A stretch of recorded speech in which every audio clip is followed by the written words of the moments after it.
Akwụkwọ Nehemaya isi nke 12.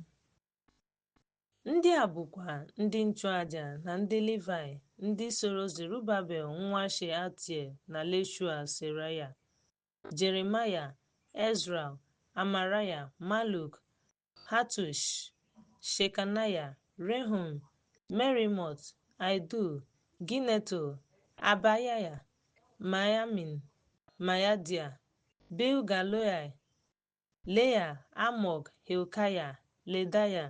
Ndị a bụ ndị isi nchụaja na ha ụmụnne n'oge Yeshua: Leuti, Yeshua, Biniu, Kedmia, Sherebia, Luda, Matanaya bụ ndị na-ahụ maka ekele ya na ụmụnne ya.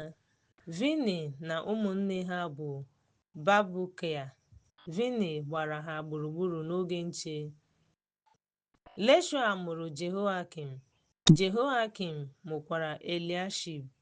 Eliashib mụrụ Jehoiada. Jeremaya. Lonatan mụrụ Ladua.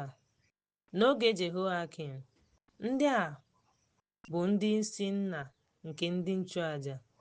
N'okpuru Seraya, n'okpuru Meraya, Hanania n'okpuru Ezra, Meshulam n'okpuru Amaraya, Jehohanam nke Meliko na Lonatan, na Shebanaya na Lofu onye Harim, Adna onye Marayot, Helkaya nwa Aido, Zekaraya, Giniton, Meshulam na Abia, Zikri, Miniamin, Moadia, Pilta na Sheaitan nke Loarib, na Matane bụ onye Ledaya, na Vizi nke sitere na Selaya, na Kalaya, na n'okpuru Amok na Iba nke Hilkaya, na Hashabaya, na Ledaya, na Netanel.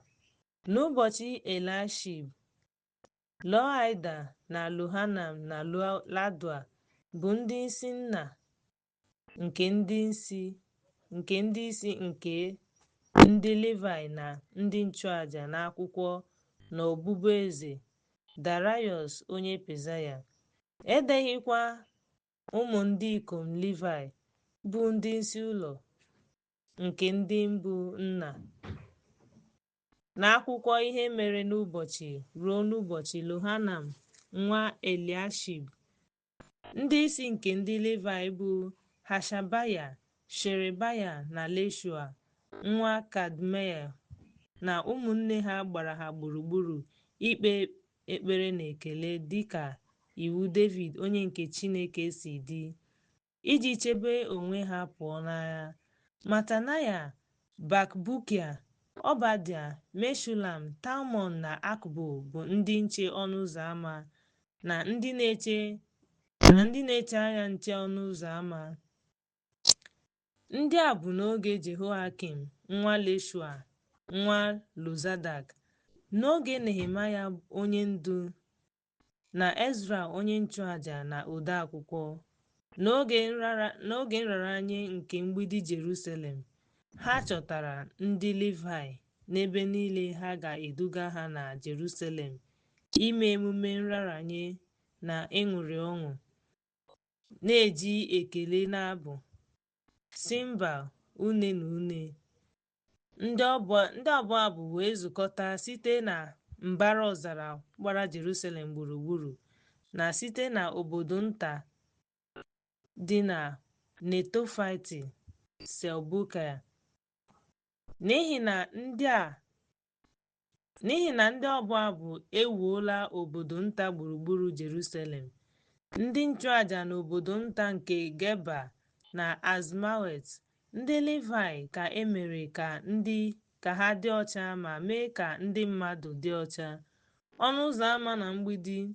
Mgbe ahụ, m duru ndị isi nke Luda gaa mgbidi ma guzobe nnukwu igwe abụọ iji kelee Chineke. Otu gara n'aka nri nke mgbidi ahụ ruo n'ọnụ ụzọ ámá nsị. Ha wee gaa Ọshaya na ọkara ndị isi Juda, Azaraya, Ezra na Meshulam Luda, Benjamin, Shemaya na Jeremaya. Ndị nchụaja bụ ndị na-afụ opi: Zekaraya nwa Lunatam, nwa Semaya, nwa Metanaya, nwa Maikaya, nwa Zakọ, nwa Esaf. Ụmụnne ya: Selmaya, Azarel, Milalai, Gilalai, Mai, Netanel. Luda, Hanani ji ngwa egwu nke David onye Chineke na Ezra odeakwụkwọ na-aga n'ihu ha. N'ọnụ ụzọ ámá nke isi iyi dị n'ihu ha, ha gafere mgbidi obodo David, gafere ụlọ David ruo n'ọnụ ụzọ ámá mmiri n'akụkụ ọwụwa anyanwụ. Otu nke abụọ nke ndị na-ekele ekele gara n'akụkụ nke ọzọ, wee soro ha. Ọkara ndị ahụ n'akụkụ mgbidi ahụ, n'akụkụ ebe ọkụ dị, ruo na mgbidi sara mbara. Ha wee kwụsị n'ọnụ ụzọ ámá Ifrem, n'ọnụ ụzọ ámá ochie, n'ọnụ ụzọ ámá azụ, n'akụkụ Hananel na n'akụkụ Meya, ruo n'ọnụ ụzọ ámá atụrụ. Ndị otu abụọ ahụ nke ndị nyere ekele, ụmụ nwoke abụọ ahụ wee kwụsị n'ọnụ ụzọ ámá ya. Anọrọ m n'ụlọ Chineke, mụ onwe m na ọkara ndị isi sokwa m: ndị nchụaja Eliakim, Masaya, Miniamin, Maikaya, Heloenai, Zekaraya, Hananaya ji opi, Mesaya, Semaya, Elieza, Vizi, Lehohanam, Malkija, Elan na eze. Ndị ọbụ abụ bụrụ abụ n'olu dara ụda na Izraya onye bụ onye nlekọta. N'otu ụbọchị ahụ, ha chụrụ nnukwu àjà ma zukọta ọnụ, n'ihi na Chineke enyewo ha nnukwu ọṅụ, nke mere na ụmụ nwanyị na ụmụntakịrị jupụtara n'ọṅụ. A nụkwara ọṅụ nke Jerusalem n'ebe dị anya.